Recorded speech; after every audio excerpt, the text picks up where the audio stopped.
I have wanted to do a video series on sacrifices for a long time because I think there's just a lot of misinformation out there about sacrifices in the Old Testament. And what made me first start thinking about this is a friend of mine pointed out to me how many times God says in the Old Testament that he doesn't like, desire, or want sacrifices. Yet he set up the sacrificial system for Israel and even seems to be pleased by the aroma. She'd come across a video where the YouTuber was claiming that there were two Yahwehs in the Old Testament. One good Yahweh that didn't like sacrifices, and one bad Yahweh who demanded them and enjoyed the aroma.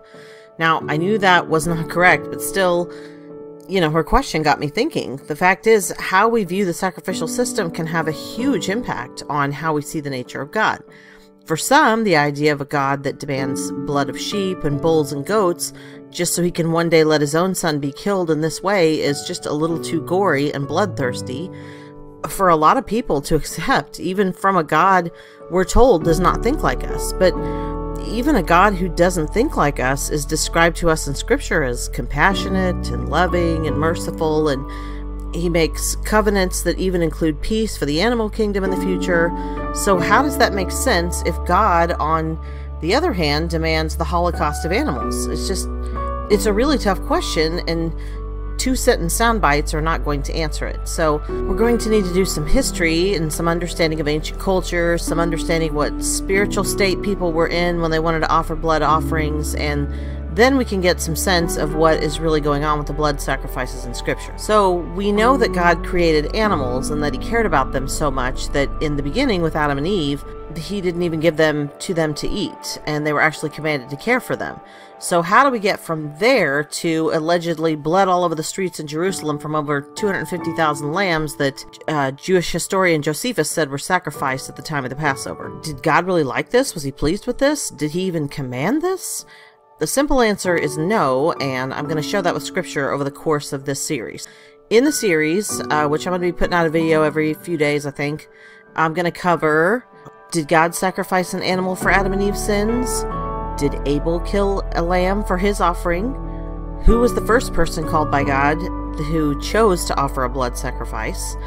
Did God need blood to make a covenant with Abraham? Did God command Abraham to kill the ram in the thicket? Did God command anyone in Genesis to offer a sacrifice? Did God really want animal sacrifices? Who first taught animal sacrifices to humans? When did the sin offering begin?